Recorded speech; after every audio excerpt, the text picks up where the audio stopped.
"Are you my daddy?" a little girl asked the Millionaire's CEO in the lobby. What he did next changed everything. The low hum of morning drifted through the towering lobby of Ward Enterprises. Outside, gray clouds loomed, casting a muted tone over the city. Inside, golden lights gleamed on the polished marble floor, and the scent of coffee hung softly in the air. The sound of dress shoes echoed faintly, marking another busy day.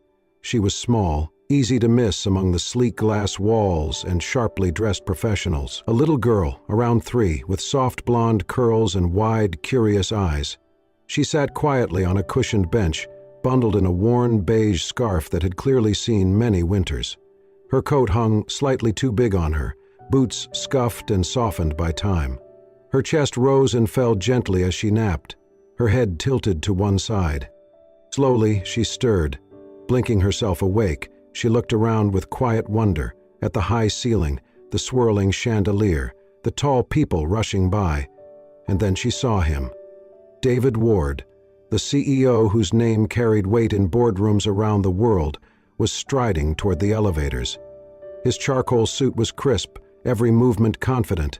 He spoke into his phone with focused precision, holding a silver coffee tumbler in his free hand. He did not see her, but she saw him. Her gaze fixed on him with an intensity only a child could possess. She tilted her head slightly, studying him. Then, without hesitation, she stood up on the bench, cupped her hands around her mouth, and called out clearly, "Are you my daddy?" The entire lobby froze. David halted mid-step. Silence fell like a curtain.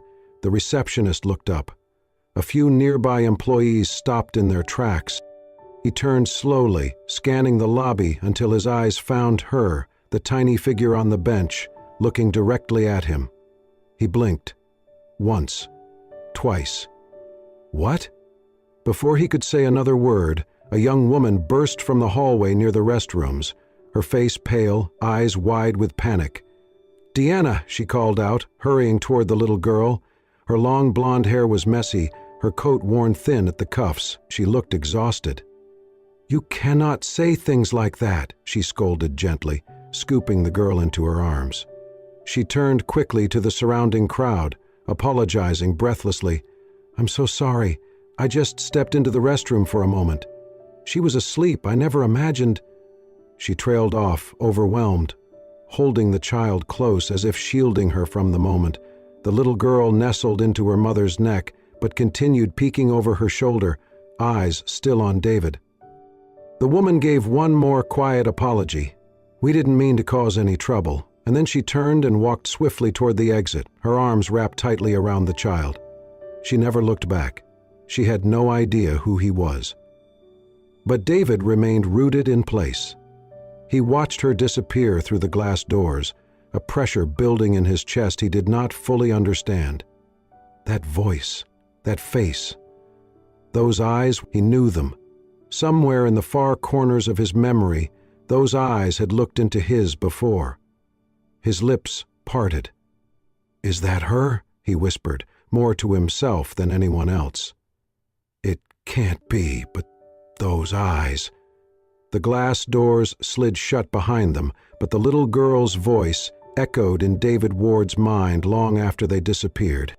He stood motionless in the center of the lobby, still holding his phone, unaware of the voice on the other end. His thoughts were spinning, sharp edges dulled by something he could not quite name. The elevator chimed softly. He did not move. Instead, he turned slightly and tapped his headset.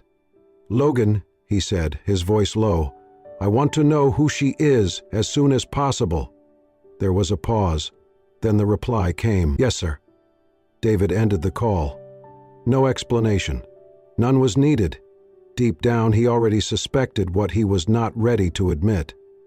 A name rose from his memory like a shadow in the fog. A face. A night.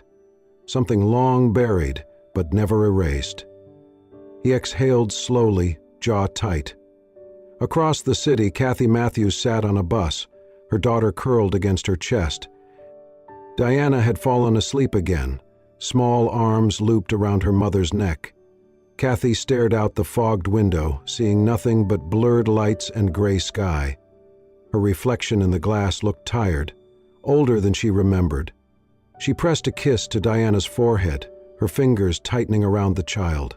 The same silent prayer she had whispered for years, repeated in her mind.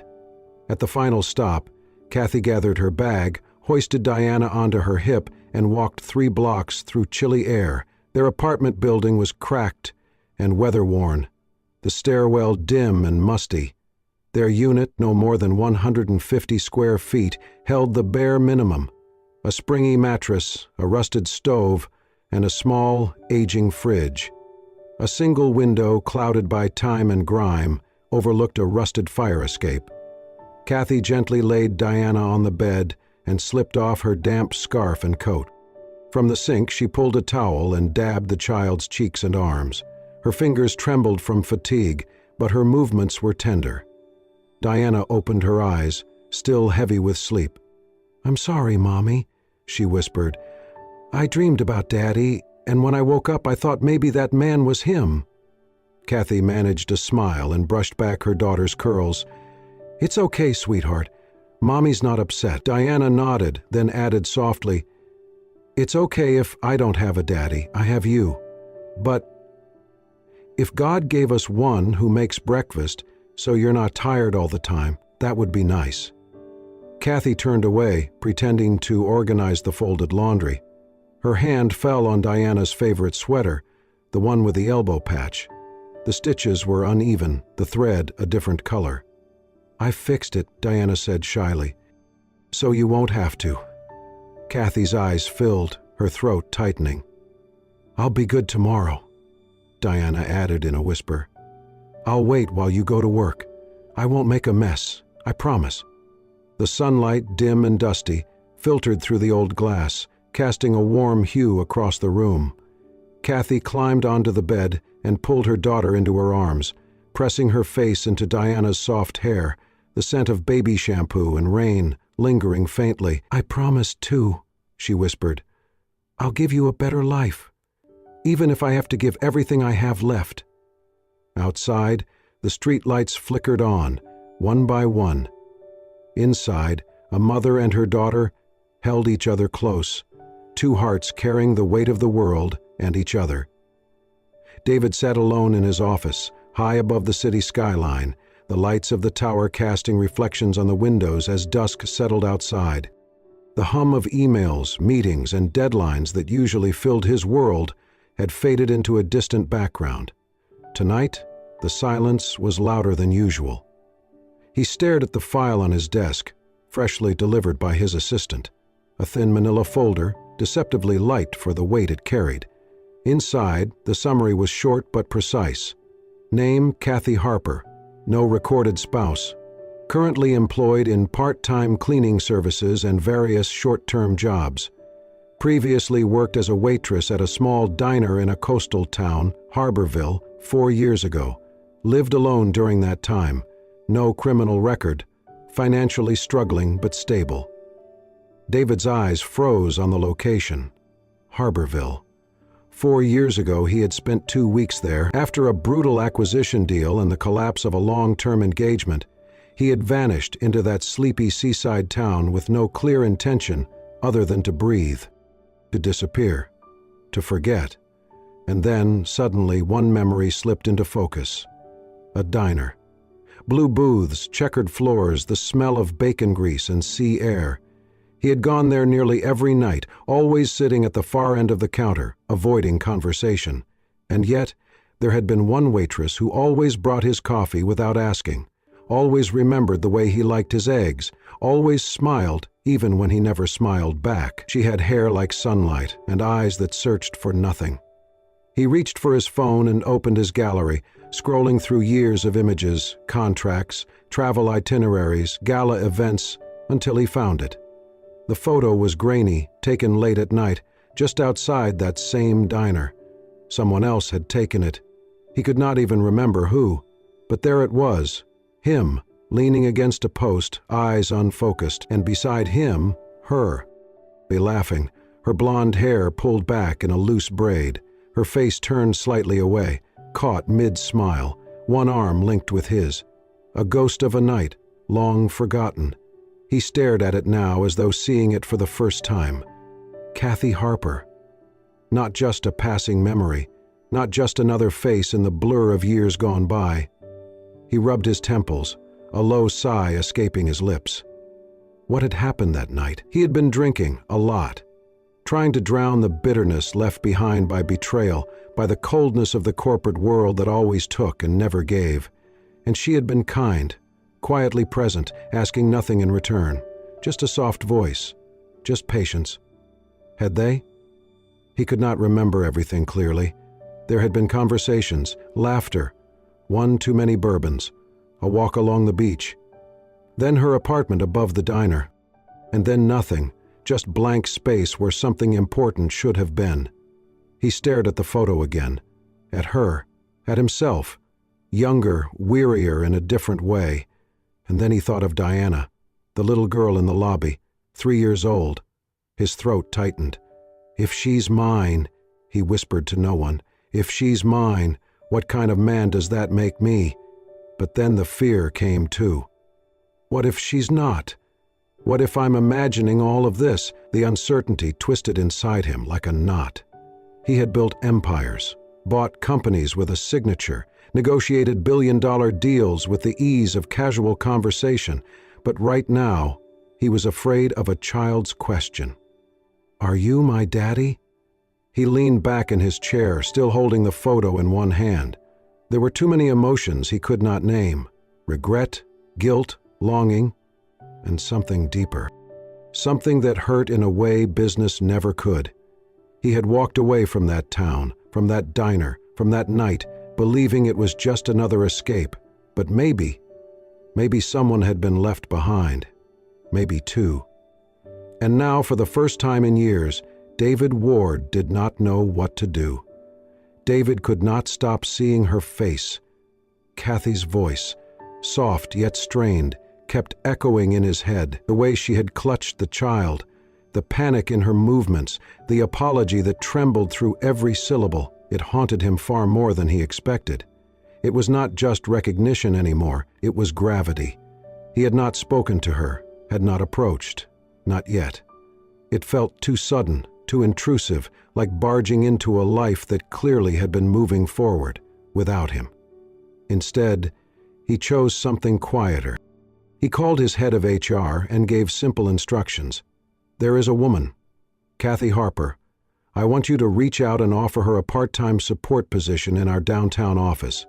Flexible hours, decent pay, no special treatment, no explanations, just find a way to make it available to her. There was a pause on the other end. Do we know her qualifications? Good enough, David said. She deserves the chance. The paperwork went through quickly. A routine hire buried in the dozens of daily processes within the company. No red flags, no suspicions, just one envelope mailed to a tiny apartment across the city. Kathy stood by the door holding it for several minutes before opening it. Her name was printed in sharp black ink across the front. The return address was embossed, Ward Enterprises. She blinked. Opening it, her hands trembled slightly. Inside was a letter inviting her to interview for a part-time administrative support role at one of the company's satellite offices. The pay was significantly higher than anything she had earned in the past 3 years. The hours were adjustable. Benefits, even for part-timers, were generous. There was no mention of who referred her. Just a polite, professional offer. She glanced over at Diana, who had fallen asleep on their worn couch with a book still clutched in her hands. Kathy sat down slowly, the letter resting in her lap. Maybe this is it, she whispered. Maybe this is the break we need. But her heart felt heavy, unexplainably so. She looked at her daughter again, eyes softening. Sweetheart, she murmured, I think Mommy's getting a chance at something new. But why does it scare me so much?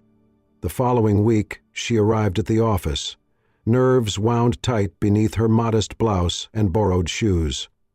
She walked into the lobby with cautious steps, clutching her bag like armor. Everything was too clean, too perfect. The interview itself was brief, and the hiring manager, pleasant but unreadable, welcomed her with practiced professionalism. She left the building with a job offer and more questions than answers. Why her? Why now? She wanted to feel grateful. She did feel grateful. But something deep inside whispered uncertainty. Elsewhere in the building, David stood by the window of his high-rise office, hands in his pockets, watching as Kathy exited through the revolving doors below. He could see the tension in her shoulders, the way her steps faltered slightly at the edge of the sidewalk. She was holding herself together, but only just. He did not call her name, he simply watched. Every day after that, he found himself glancing at the security feed more than he should have. Not to spy, but to see. She was punctual, polite, quiet. She kept her head down, did her work well, and went home the moment her shift ended. She never lingered, never complained. She did not know he was there, and yet that was enough for now. Then came the rain. One gray afternoon, the city opened up in sheets of water. Kathy was leaving the office, clutching Diana's small hand as they stepped out onto the sidewalk. Kathy's coat was thin, and Diana was wrapped in the same beige scarf from the lobby that day. The little girl huddled close under her mother's arm, trying to stay dry. David was already near the building's entrance, having just exited a meeting on the ground floor. He saw them across the plaza. The moment carved itself into him. He stepped forward, quietly, and extended an umbrella toward them without a word. Kathy froze for a second, startled, then her eyes lifted to meet his. For the first time, their gazes locked. Recognition sparked there, faint, uncertain. She looked at him as if she almost remembered but was not sure why. His expression was unreadable, but his eyes were soft, tired. She took the umbrella slowly. "Thank you," she said, voice cautious. He nodded once and turned to go, walking off into the rain without cover, his suit already dampening at the shoulders. Kathy stood still for a moment, watching him disappear into the storm. Then she looked down at Diana, tucked the umbrella above them and whispered, "Some people are not what they seem at first." That night she dried the umbrella carefully before setting it aside. She did not know who the man was. She did not even know his name. But for the first time in a long while, something inside her stirred, a fragile flicker of something that was not quite hope. Just a pause, just the hint of warmth where cold had lived for far too long.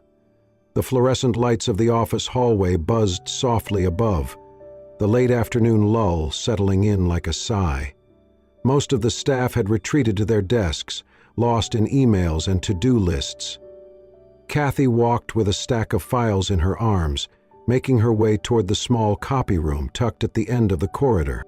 She pushed the door open with her shoulder, balancing the papers against her chest, and stepped inside. The air in the room was warm, the hum of machines echoing softly. Then the door opened from the other side, and David walked in. Neither of them spoke. Their eyes met, sharp, raw, and immediate. The weight of 4 long years came crashing down in a heartbeat.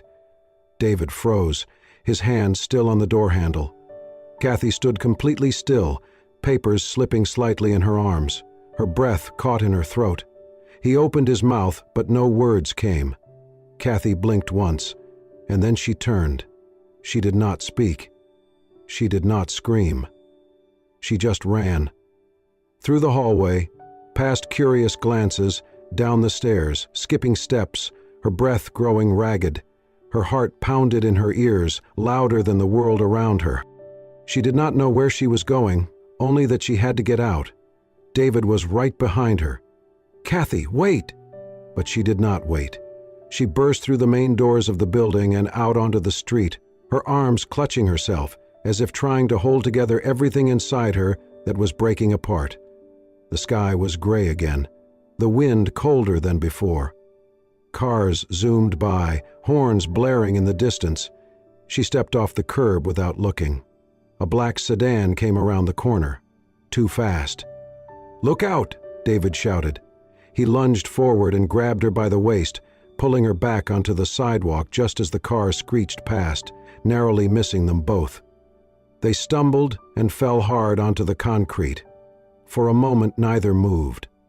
Both were breathing fast, hearts pounding, adrenaline surging.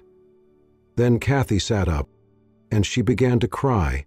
It was not a loud cry. It was silent, broken, tears streaming down her cheeks as her hands trembled in her lap. She did not look at him. David knelt beside her, chest still heaving. "Kathy," he said, barely above a whisper. She finally turned her head and their eyes met again. This time there was no confusion, no doubt, only pain. His voice cracked as he spoke. "The little girl, Diana, is she my daughter?" She stared at him, her mouth parting slightly, her eyes already glistening with fresh tears. Her voice trembled when she answered. "Yes," she said. "She is." He exhaled shakily, a strange wave of relief and dread washing over him at once.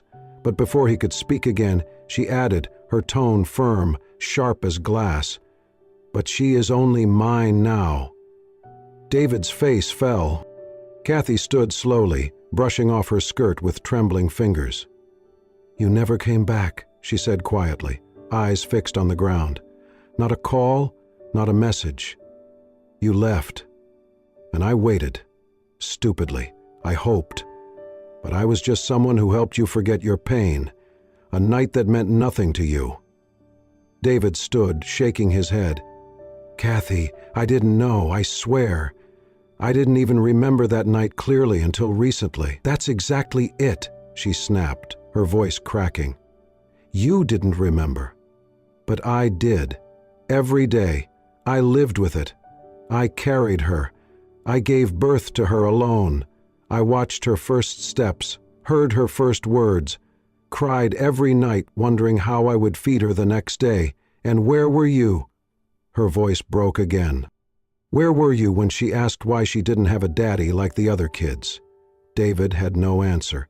He stepped closer, but she took a step back. "I'm not here to punish you," she said, wiping her eyes. "I've made peace with it. I chose to keep her. I don't regret it. But don't come into our lives now thinking you can just fix it." "I don't want to fix it," he said softly. "I just want to be a part of it." She looked at him, exhausted. "You don't get to decide that alone anymore." And with that, she turned and walked away, her back straight despite the shaking in her limbs. David watched her go, standing on the edge of the sidewalk like a man who had just missed a train he never realized he needed to catch. The city kept moving, but something in him had stopped. Kathy did not see him again after that day, not at the office, not outside the building, not in the lobby or by the elevators. He had disappeared, just as quickly as he had reappeared into her life. And yet, traces of him began to surface. It started with a new pair of shoes for Diana, shoes that fit perfectly, better than anything Kathy could afford. Then came a small box of crayons and art supplies, delivered anonymously to their apartment door with no note. The next week, her daughter found a storybook about castles and kindness tucked gently into their mailbox. And then there were the cookies. Diana's favorites, soft oatmeal with chocolate chips, from a bakery across town Kathy could never justify spending money at. They showed up one afternoon, left at the front desk of their apartment building with Diana's name written in careful handwriting. Kathy knew. She never said it aloud, but she knew. It was him. He was not pushing, not demanding, just there, quietly, invisibly, offering, and somehow that hurt more than his absence. Weeks passed. Kathy kept her head down at work. She focused on her tasks, brought Diana to and from daycare, and tried to convince herself that her heart was not softening, that she did not catch herself listening for footsteps in the hallway or glancing toward the lobby just in case. Then one Thursday afternoon, she arrived at Diana's daycare a little earlier than usual. She pushed open the front gate, expecting to see the kids finishing snack time or cleaning up crayons. Instead, she stopped in her tracks. David was sitting cross-legged in the grass, a cardboard box in front of him. He was helping Diana and two other children build what looked like a castle, complete with paper towel towers and popsicle stick flags. His shirt sleeves were rolled up, his expensive shoes were stained with glue, and he was smiling. A real smile, not the one she had seen in newspapers or boardrooms. Diana was giggling, pressing glitter stickers along the castle walls. "Are you Dad?" she asked in her sweet, unfiltered way. "Really?" David froze just a second, then laughed, brushing a strand of hair from Diana's cheek. "I'm someone who thinks you're pretty amazing," he said gently. "Is that okay?" Kathy stood at the fence, watching. Something in her chest cracked open. She saw the man she once knew, but not exactly. He was different now, softer, quieter, learning. He was not trying to take anything. He was not insisting on a role. He was simply showing up, without asking for thanks or forgiveness. And maybe that meant something. That night, Kathy sat beside Diana on their small couch while her daughter showed off the sparkly paper crown David had made her. The girl's eyes shone with joy. "Mommy," she said seriously, "can he come again tomorrow?" Kathy smiled softly, brushing her fingers through Diana's curls. "We'll see," she said, but she did not say no. From that moment on, David became a quiet rhythm in their lives. He would drop off snacks at daycare, help with art projects, offer rides when it rained, but never pressed when she said they would walk. He never called himself Dad, never asked for anything in return. He simply stayed. Some afternoons, he and Diana would sit on the park bench across the street, watching pigeons and talking about dreams. Kathy would watch from a distance, pretending not to look. One day, Diana drew a picture of the three of them, stick figures, holding hands under a bright yellow sun. Kathy found it tucked into her purse after work. She stared at it for a long time. She did not cry, but her fingers traced the lines slowly, as though memorizing the possibility of something she never thought she could have. Love, she realized, was not always loud. Sometimes it was just presence. Sometimes it was staying, even when you had been told to go. The park was quiet in the late afternoon, painted in golden hues as the sun dipped lower behind the trees. Leaves rustled gently in the breeze, and the air held that peaceful stillness found only between seasons, between endings and beginnings. David and Kathy sat on an old wooden bench near the playground. A few yards away, Diana ran barefoot through the grass, chasing after bubbles that floated up from a plastic wand one of the other kids had brought. Her laughter, high and free, rang across the open space. Neither of them spoke for a while. There was no awkwardness in the silence, just a kind of calm that had taken weeks to find, the kind that settles when two people have already said so much without words. David leaned forward, resting his elbows on his knees, hands clasped. His gaze stayed on Diana. "She's amazing," he said softly. Kathy nodded. "She's everything." He let out a breath. "I should have been there." "For both of you." Kathy looked down at her hands, folded neatly in her lap. The breeze played gently with the ends of her hair.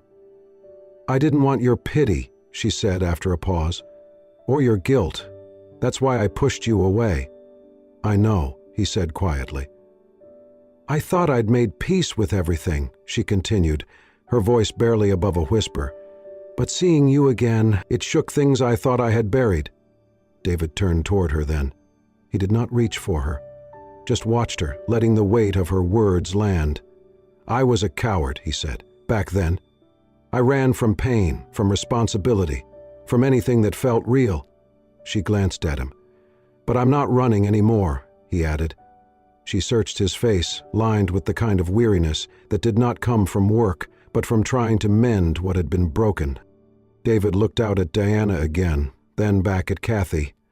"I know I was just a stranger who drifted into your life one night and disappeared just as fast, but somehow that night gave me the only thing I never knew I needed." He paused. "And now, all I want is to stay, to earn a place, not because I'm her father, but because I want to be, because I want to be yours too." Kathy's eyes shimmered. "David?" He reached for her hand gently. "Please," he said. "Don't close your heart because of who I was. Let me be the man who stays. Let me be your home. Let me call you family." She did not speak for a moment. Then she said, almost laughing through the tears in her throat, "You're a CEO. I'm a single mom who uses food stamps. We are not from the same world." David's grip on her hand tightened just slightly. "Then I'll leave mine," he said, "because my world means nothing if it doesn't include both of you." Kathy looked at him, and what she saw was not the powerful businessman from the headlines, not the figure from her memories, but the man in front of her now, present, humbled, and hopeful.